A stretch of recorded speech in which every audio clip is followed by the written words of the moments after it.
for me is a very good point to also bring other people on board because like I said earlier in the opening, we are 4 people from different places who are the main persons presenting, and on a panel, I'm just facilitating and guiding that conversation. So we've had the mayor of Accra, and if you don't know, he could be a president someday. How? One of the former presidents of Ghana was a mayor, and he was a mayor of Kumasi, and he turned out to do that. So we give him due regard as well here. And we've heard from Rasmus. There are 2 persons I want to properly introduce so that they can come on board as well. One happens to be the only lady amongst the panel. She's currently in South Africa. She has had experiences as an entrepreneur and a green economy expert.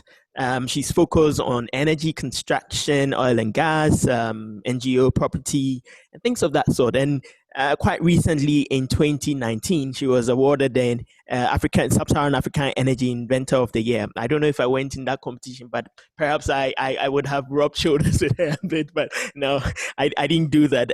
But currently she's working and serving as a research committee member of the property sector in leading institutions in South Africa. She is Songo. And Songo is on the line. Can you just say hi so we are sure that everybody can hear you? Hi, Enoch, and hi to your viewers, and a special hi to the Mayor of Accra, as well as my fellow panelists. Thank you very much. We can hear you loud and clear. Then another who is Ghanaian. He's actually an architect. He's an urban planner and a real estate developer. He is worked technically in the Institute of Planning, and also joined recently the Ghana Institution of Architects, Ghana Institute of Architects. And he's worked in notable places in Nigeria, particularly setting out the Eco Energy Estate in Atlanta City. He currently also has been very instrumental in creating and certifying for sustainable urban neighborhoods in Germany for the German Sustainable Building Council. He's the chairman and chairman of the managing board of IREBS Foundation, and currently the head of Cliffham Homes in Ghana. He's Ghanaian, like I said earlier, but he's adopted nationality in Germany. So please help me welcome Holger Adam, who is German by birth, but naturalized to an extent in Ghana. Holger, welcome. Thank you very much for these kind words and for the introduction. Hello to the board, the Honorable Mayor and Rasmus, Songo, and all the viewers from all over the world. It's a great pleasure to be part of this panel today. Very inspiring already. Thank you. Thank you too. So Holger, I'll take it from you. In just 30 seconds, from what you've heard from the 2 presenters so far, can you do cross-fertilization and then also share your own perspectives? Maybe let me make it 60 seconds. Please go. Thank you. I try to stick to the timeline. No, as I mentioned, I think it's highly inspiring, fantastic to hear what Honorable explained about how the city of Accra is tackling the challenges ahead of them, focusing on public infrastructure, public green space, what they are doing to the framework under which we, Clifton Homes, amongst others, are working and developing the city. By the way, I'm the head of development, not the head of the company. And Rasmus, I love to hear about what you're doing with citizen engagement. I've been working in that field previously as well, and I know what an ordeal it sometimes can be, but it seems to be fantastically successful what we've put up there, and just very inspiring to hear that. And both of it, to me, is an absolute commitment to the city, because as a professional in the built environment, over the last couple of months, you came across a lot of doubt when it comes to cities. Is the pandemic not essentially questioning the role of cities? Do we not all have to disappear off into the villages? People, of course, here in Ghana, take their families, take their kids off to the villages. It's just the time of the school break. They can run around freely there, but they need to come back. And cities are here to stay, and for very good reasons. So both these presentations are a testimony to the cities being alive and kicking. And when we're looking at infrastructure, when we're looking at communities and community engagement, let me add a third dimension that to me is very, very important, and that's the urban fabric. Because essentially it's really how our cities are built, how they are planned, how they are charged with activities, and with all these elements that make up a city and that make a city livable and enjoyable. That is what contributes, or let's put it even let's put it a little bit stronger. That is the basis of resilience that we see these days is so very important. And it's not just the professionals of the built environment that are agreeing that cities are the safest place even in the current pandemic, but it's all, if you look at the statistics, it is still the place where maybe more people get infected, but less people die. So the mortality rate in cities is much less in cities, and that is not just in the developed world, it is also in the developing world. It is the place where communities are the strongest, because what we are seeing is that communities and the access to infrastructure, that is health infrastructure, but all different kinds of services as well, make life bearable in these times and make us succeed going forward. So in that sense, adding to the dimensions of the hard infrastructure, the soft infrastructure that was mentioned to the speakers, I would like to add the dimension of the urban fabric as something that we need to consider and address carefully to make our cities pandemic resilient. Songo, you know it's coming to you. And it coming to you is definitely not going to be a simple one. Why? Because I know you like to create solutions to close the gap.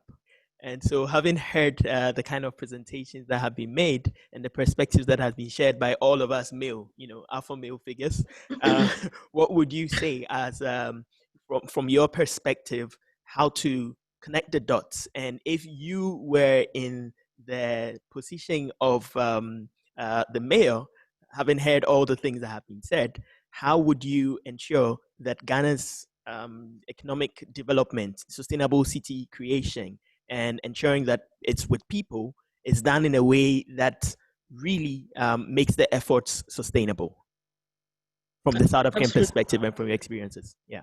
Absolutely. And I think, first of all, well done to Accra, well done to the mayor. There's quite a lot of work that's gone into the planning process. And it's quite clear. One can see that as well. And I think for Rasmus, just a small note, in South Africa, we have townships. They're not like the ones in Copenhagen. And I'll explain on this later.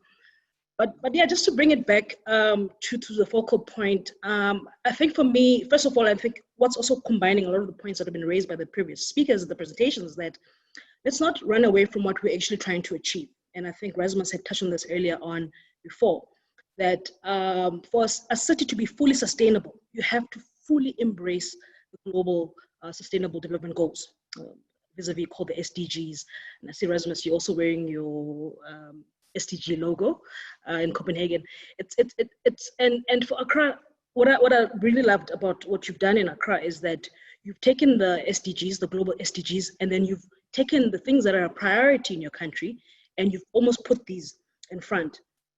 And the beauty of the SDG framework is that it allows for you to track progress with other countries around the world, but also in the region. And I mean, we talk about collaboration, and this is where South Africa, I think, can really lend a hand in terms of just sharing the information, in terms of our own sustainability progress. The whole point of the SDGs is also to bring in some of the knowledge and some of the experiences that other countries have experienced, just to also maybe touch a bit about South Africa, for instance. South Africa started there, and maybe sort of Johannesburg. South Africa started its sustainability journey because it was jolted by a crisis, an electricity crisis, which was in the country in 2007, where we did not have any electricity. So we had to think sustainably. So we had to think towards a sustainability pathway. And this is when we then went and introduced a national energy efficiency code in 2008, which was made mandatory. And what was done after that, the Green Building Council of South Africa was established, which then jolted an entire industry. So I would say what Accra and what Ghana is doing is very well. But what also you cannot forget is that you have your networks, you have your diaspora, where you feel stuck. Reach out to the network to ensure that there's sustainable progress. Thanks for that perspective and input. Ms. Mayor, you've had people say things around. I think it'll be interesting to hear what you also think about the perspective, particularly from Denmark, and what has been said from Germany, Ghana, and then also from South Africa. It'll be good to hear from you now. Well, thank you very much, and thank you, my co-panelists, for the compliments. We know that we've started on a good note. It required a lot of thinking, a lot of planning to be executed. We're so very mindful of the fact that the governance structure in managing the city differs in many parts of the world. It's totally different in South Africa and as compared to what we see here in Ghana, and same as in Denmark. I've been to Copenhagen, and the Copenhagen mayor is a good friend of mine, and so the authority and mandate that you have as a city mayor differs, and that limits the extent of work that you could do or the level of influence that you have in your development work that you're doing. Coming back home, one key thing that strikes me from my colleague from Denmark is about working with the people. In our resilient strategy, there are 5 key things that we realize that would promote the resilience of the city of Accra. And the 5th thing, interestingly, is about having an informed society, working with it and holding the people accountable. Interestingly. So I'm sure it could be different from some other areas. So that's why for us in Accra, engaging with the people, it's part of our key strategy of building a resilient city, so that the people will be very informed, they could participate, their ideas are always welcome, and then you create a shared development program for all of us. So I was quite excited with that, and probably if there are additional lessons that we could learn from what they are doing in pursuit of our resilient strategy of working with the people, so that we can get it from there. And then as well, getting things also done in Accra. We're also very mindful of the fact that this is a capital city. So regional governments are interested in the capital city, and national government are also equally interested in the capital city. So in terms of governance structure, you are working with other layers of government who are equally interested in the city, and how their interest and influence plays out in the city's space to the extent of its conflict or support to what you are doing. Because ultimately, you take the full responsibility. So having a very strong leadership to work with all these players, as well as the private sector and our development partners, are very, very, very important in the work that we are doing. Right. So it's quite interesting, the situation in some parts of the world. But in Accra, I think that the key thing is that once you have a development program which you are following, it helps you in negotiating and talking to other people. If you don't have anything at all, then others will fill in for you, and that's where the challenge will be if we don't have. Right. Ms. Mayor, I think there's been a good portrayal of what Accra is, and thankfully we've had a lot of good comments also from the panelists we have, and that is progressive. Questions that people also are asking is, do we have anybody that is able to measure the KPIs that have been set just so we are able to meet the targets? Because doing the targets is one part, but ensuring that you're able to have the KPIs measured is another. So to that, and also to the question of the fact that it's good news to hear that the drainage is an essential part that is being covered, and also renewable energy and energy infrastructure is being covered. But for example, also at the Obeche-Bilante circle that you mentioned, Jack is asking that what are the current drainage planning methods that are used to reduce floods, because it in itself is a big issue and perennial. We have this issue perennial as a perennial problem. Well, the truth of the matter is that as a country we have an infrastructure deficit that dates back from Kwame Nkrumah time, like about 50 years now. So, and that's why we say that we have a perennial flooding, because it's something that comes annually. Some of these infrastructure projects which are ongoing, they are not off the shelf. It takes a bit of time in working out. Currently, there's a project called the Greater Accra Resilience Integrated Project, which is a World Bank funded project, which it's intended to deal with issues of flooding in certain parts of Accra. And there are 4 components to that project. One is about the drainage and the Korle Lagoon. The Korle, which is the Odo Channel, which is the main water body that carries water from upstream through the city and then enters into the sea. And then the second component is also about inner city development, people that are living along the water bodies, the resettlement package, and some things that's supposed to be done over there. And then the third package is on sanitation, because there's a connection between flooding and sanitation problem in Accra. The drains get choked because of solid waste. So how do you deal with sanitation matters as well? So that's why I'm saying that the issue of sanitation is not about aesthetics alone. It's about dealing with flooding. It's about dealing with health matters, because it's a public health concern.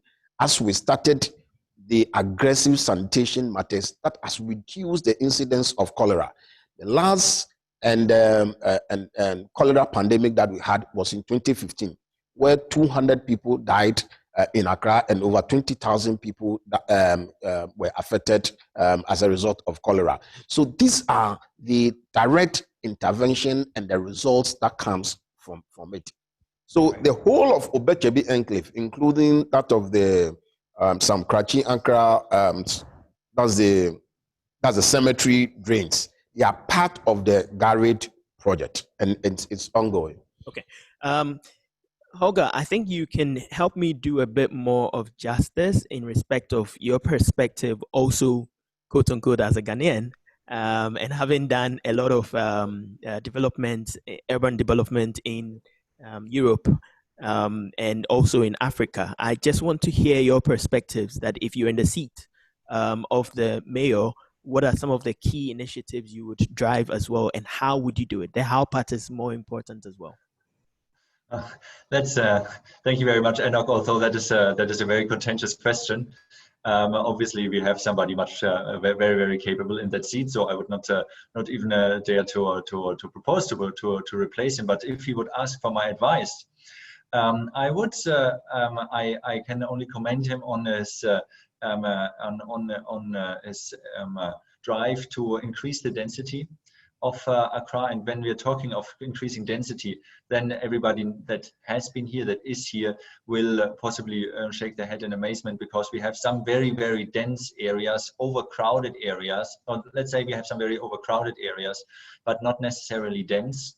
That means that they are that we have an incredibly number of people living on very close quarters, but because they are it's all low rise, usually one story, possibly two stories, that it leads to this phenomenon of overcrowding that is detrimental in many, many ways. And one of them is that community infection in a time of a pandemic is rife.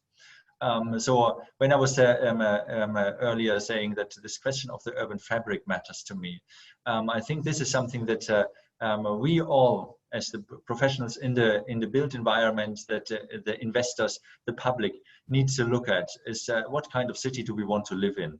And I envision a city that is consciously planned, not top down, but very well bottom up. But where we are aware of what does our development of our plot mean for the people on the next plot, how can we accommodate as many functions as possible and as useful in the given space that we have, considering that so many people here in Accra commute to work 1.5 to 2 hours each direction each day, which is absolutely unsustainable from an environmental point of view, from a social point of view.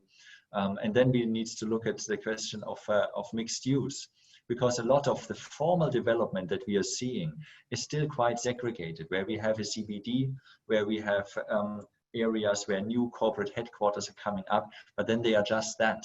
And the residential areas are just residential. And one thing that we have seen over the last months is that apart from this whole discussion that we have about the mixed use as a planning principle, that this is actually what people are living. People had to combine working and living in their very homes, and at the same time, corporate headquarters have seen much less population and less employees than they were built for. I can only refer to this anecdotally, as we are speaking here from the headquarters of Cal Bank. Coming in the middle of the morning, the parking lot was fairly empty, which tells me that not as many people are in the office as this building was built for. And that means that, yes, that is how this company has reacted to the need to socially distance and to spread working places, but also there is now space available on a possibly not just short term, but also on a midterm, possibly long term, to bring in other functions. And at the same time, we need to move into this direction of the hybrid city. This awareness that on the one hand we have the built infrastructure, the physical infrastructure, bricks and mortar, and on the other hand we have a virtual world in which all of us are engaging. Point in case is the summit, that is a virtual summit which brings in people from all across the world in a much bigger extent than would have been possible if you would be meeting in a conference center here in Accra. And a city that allows and facilitates this bringing together of the built environment and of the virtual world in a way that allows us to communicate, to collaborate effectively. I think that there's a big potential to drive Accra and try and bring the potential of the people, of the companies here to the fore. So, Mayor, if at any point in time you would like to collaborate on any of those issues, or would like me to contribute as much as possible in the creation of a city like that, I would be more than honored to do so. Okay, so in trying to wrap up this session, I would have people have their closing remarks so that we can advance to the next section as well. But in having closing remarks, there are a few questions that would be interesting to hear from the closing remarks to specific people. So to the mayor, who would start with his closing remarks, I would want to hear also about balancing affordability and sustainability with regards to housing And that's a question from Jay Bamfo online. He wants to understand how do you balance sustainability and affordable housing. When the mayor is done in 30 seconds, would have Hoga go on, because you also are with Clip Home Homes and then you've been doing urban planning. It would be good to also tag you along on that same question. Then Rasmus, you would go last, but before you go, Songo would go. Don't worry, I'll do that to you. I won't let you be the last, Songo. So you would go after everyone, and you try to see how you can connect Denmark and Ghana also quite strongly. Thankfully, the summit this year has a strong cooperation between the Ministry of Foreign Affairs Denmark and the Danish Embassy. And so it'll be good to see how the two perspectives come to play. I asked that also personally because I have studied in Denmark, and I know of how interesting the cooperation is. And I know also of the sector strategic cooperation that is available for different types of cooperation. But because you're a teacher, I'd want to hear from you more in that regard. So, Mr. Mayo, please take it on. Closing remarks, sir. Well, thank you very much for having me. I really appreciate that some experience, and also to learn from my colleagues who are on the panel. There's a tricky question that you pose. It's tricky because it's a real issue that we are confronted with now. How do you balance lack of accommodation with issues also of affordability? What goes to the heart of it is the availability of land. Our land tenure system in Ghana is not helping us in our development drive. In cities and nations where the state controls the land, the state is able to plan around it and then share it. But we are living in a country where an individual can own a land, a school can own a land, a family can own a land, a company, anybody at all can own a land and determine what it's supposed to do, provided it falls within the zoning status of that particular enclave that it wants to do it. So inherent in the problem that we are confronted with is our land tenure system. And then as well, you have a situation of cost of land in Accra, where you want to balance issues of affordability. I'm aware that you have a accommodation deficit of about 1.8 million in the country, and Accra, it's facing a serious problem of accommodation. That's why you have a lot of people on the streets. But how do we make sure that the available land that we have, we take full advantage of the airspace? And that requires not only technology, because there's now available technology that you can build faster and cheaper. But that's also about money as well. So funding is also very key in this sense. And we're trying as much as possible to coach our donors and the private sector to support in this drive. Because a lot of the people, and I want to conclude by giving you an example of Old Fadaman, which is the biggest slum in this country. There are people who sleep there, and they sleep in shacks, but they pay like 1 Ghana cedis a day to sleep. That amounts to like 30 Ghana cedis a day, to 30 Ghana cedis for a month. That's quite a lot of money to pay for as even your rent for the month if you are stay in a kiosk with a couple of people that you are sharing this. So the initial investment and to be recouped over a long period of time, it's what we're focusing on in our slum grading arrangement. And that at the moment, we don't have all the resources. That's why we're trying to sell these ideas to our donors and then the private sector to see how we can help out on this matter.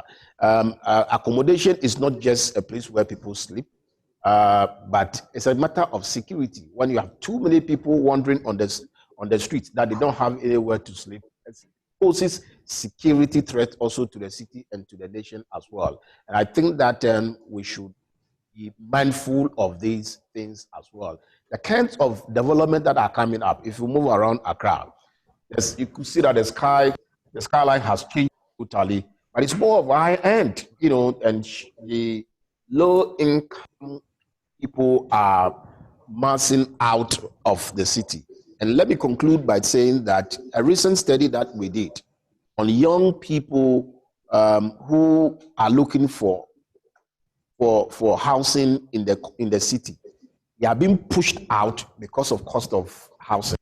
And these are working group, these are in their productive age, and because of cost of housing, they are being pushed out to live in the perennial peri-urban areas, and they have to commute in and out the traffic and everything, and that is also worrying. So I'm just saying that one is that we need to be very aggressive on land acquisition, pay the adequate compensation so that the state can own the land, the city can own the land and decide what to use the land for. Number two, also work with your development partners to see how much you can pump into it so that, because there's an available technology to build low-income housing. So you don't have to go and reinvent the world about some of these things. And I've seen a car bank interest in investing in green building, and I'm quite excited about it. And I think that we'll take it up from there as we have an energy revolving fund and see how we can work with the private sector on some of these facilities. Because when it comes to the built environment, certainly the city authority has an important role to play. So it is not just the financing, but how to match it with authority and the bigger program that we have. And I think that we would like to take a full advantage of this facility as well. Thank you very much. Thank you too. Okay. Thank you very much, Enoch, and all the other panelists. So first of all, for the opportunity just to meet on this platform to share our insights and to bounce ideas off each other. I think that was fantastically inspiring and something certainly that will inform our work going forward. And to your question, Enoch, specifically on affordable housing, the term itself is contested, but when you're just looking at making quality accommodation accessible to people, I know that we haven't reached the ultimate goal yet, but there's a lot of progress. A few years back, when you wanted to have quality accommodation in one of the good centrally located areas here in Accra, you were starting at $250,000, $300,000 city equivalents. Now at Clifton Homes, we are able to offer accommodation in those areas and with a very good finishing standard at starting at below $80,000. So there is a lot of opportunity and there's a lot of progress being made. But then urban development and residential development as part of it is not a solo. It is a concert with all different kinds of players. And I see a lot of potential in the area that the mayor has looked at or has mentioned already when we're looking at the informal segment that is not just slum upgrading, but where you have people with income, be it in the formal or in the informal sector, and with resources, but they are hindered by some situations to fully commit those resources to create quality accommodation. And one of them is the access to land, to title. The other one is security of tenure with a development and application process that is formal as it needs to be, but is prohibitive in some of its requirements for people that are not that can't carry the heavy overheads that it needs to formally design a building, submit all the applications, and then get a building permit. So there is space for making it easier for people to commit their resources to create accommodation that requires land. But it doesn't have to be state land. It requires resources, but it doesn't need the governments to subsidize, and it doesn't need a formal developer like Clifton Homes to be involved. But there is there is a grassroots potential that you now see very much pushed to the outskirts of Accra. And if we can facilitate people to be able to commit their resources and create accommodation, places to live within Accra, I think we are a big step further to the solution. So far from my side. Songo?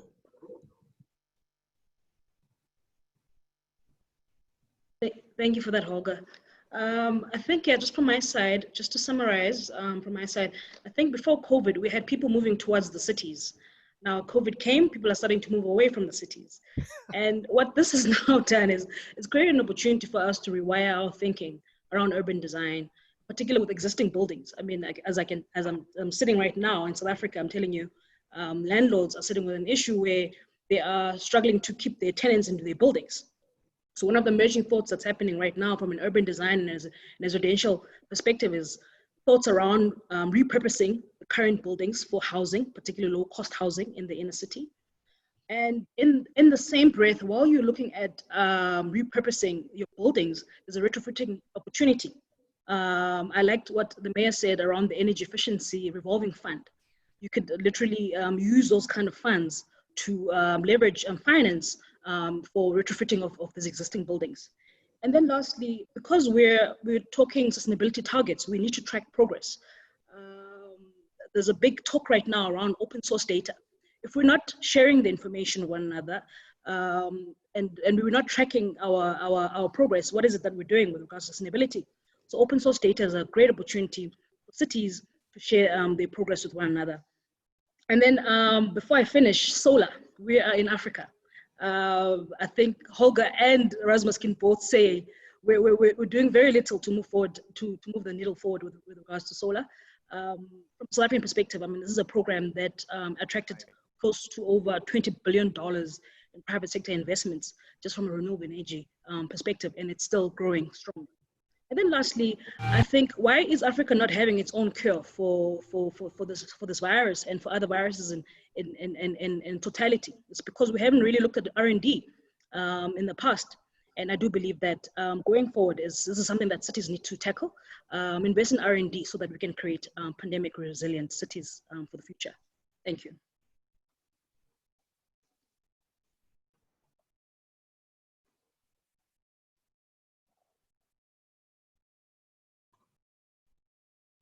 Rasmus? I'm done, thank you. Yeah, thank you, Songo.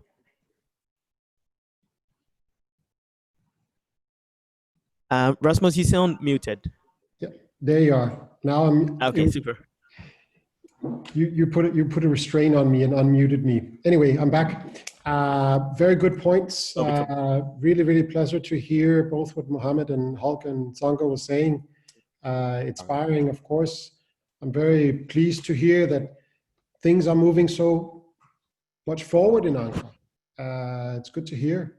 I was bringing quite of a small project, and I was also giggling in myself when you said, Songo, about that you should know about townships because they're much bigger in South Africa, of course, and they are, I know.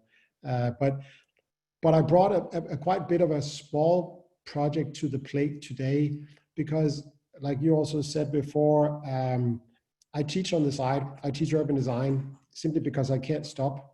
Because it's important for me also to pass on my learnings to the next generations. And what I always try to teach is that you have to know the small detail first before you can put it into the big picture. So we have to understand the building of a small community before we can make it into and implement it into a big master plan. So one master plan is actually just a series of small communities. So I think that's why I brought the small project to the table today. I think both Mohammed and Holger was touching on this, and I couldn't agree more. Holger was touching about this urban fabric. Our way to approach urban design, because we're of course not just doing urban design furniture, we're also doing master plans and big projects like that, is that we have to flip our mindset when we develop. We have to look at the context and the history and the urban fabric, like Holger was mentioning, first off, what can we build on? What's there already? Is there something that, instead of just ripping down everything, bulldozing everything down and start from scratch, is there something that we can build on that's already something that people know? And then second, in our high five, would be the infrastructure. And Mohammed was mentioning that quite well, about that building a city is not just what you see with the naked eye. It's also the infrastructure that goes underground. It's the waste, it's the resilient, it's all these elements that builds up a city that's ensuring that it is a city for tomorrow also. And then third, life. We have to look at what kind of life are we attracting, and what life can we attract to our new developments. And then space as the fourth one. What kind of space and what size should the space be that could cater for this life? And then last, the buildings. We have a tendency, and globally we've been having this tendency for a long time, more or less up until now, is that we've been looking at buildings first, how fast and how high and how quick can we make them? And then what kind of space is left over in between? Let's try to work with that. We'll cross our fingers for people to actually come, for life to emerge. And we haven't really been focusing much on the context and the history and the urban factor, like Holger was saying. So I think we need to flip our mindset about how we look at urban planning. I think that it's so great that you put that forward, Songo, about the SDG goals. It's crucial. And I love that you're not just mentioning them like these are the 17 we should go for. No, it's, well, how can you, as a nation, as a continent, as a city, implement it in your way? Use the SD goals and find the ones that fits you, and maybe tweak them and change them and adjust them a little so they are tailor-made a bit more. And I think that would be every city's dream, to have a set of goals that they could benchmark themselves up against both in their politics, but also in the way that they develop and design their cities. And I know that we're running over time, so I just want to finish where I started. I want to say thank you for participating today, and thanks for being inspired by the three other panelists.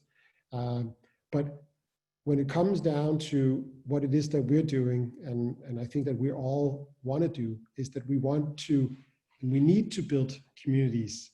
And we're doing that by designing the physical framework to nurture that community. And I think that's the outline for me. Thank you. All right, thank you very much to all the panel members and for the presentations that have happened. We've been live all around the world and been focusing on sustainable cities. And we've been doing that right from here in Accra, specifically in the Cowbank building head office, where they are green certified, and they're doing amazing things by themselves. But also thanks to all the partners who are in South Africa, who are in Germany, Ghana, who are also in Denmark, for all the good inputs. I particularly have also been appreciative to the comments and the inputs that have come from those who have joined us online.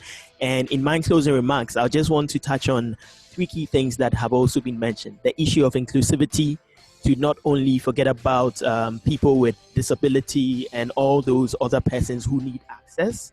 It's important and it's key. We didn't get the opportunity to go into those, but from amongst us at the panel and from all others listening, I'd want you to factor that in strongly. I personally have a background in energy, and I focus on sustainable development as well. So I appreciate the sustainable development goals being projected here. And I'll say that people should also look at that more closely in tying in the intended nationally determined contributions, INDCs, as well, so that we can all look at issues around materiality and how we can contribute to a good, sustainable, smart city. There's a discussion around, is there a difference between sustainable cities or smart cities? I'll leave that for you to do some more research on, but you can find a lot of resources that will also be available from the conference and summit website, which is www.GhanaGreenBuildingSummit.com. From here in Accra, my name is Enoch Yeboye-Japong. I'm a mechanical engineer and a development consultant, and I have been very happy to have this wonderful audience to which I have moderated as the facilitator. But I've also been happy to have all of you listening in and watching. Thank you very much. Enjoy your day and stay blessed. Bye.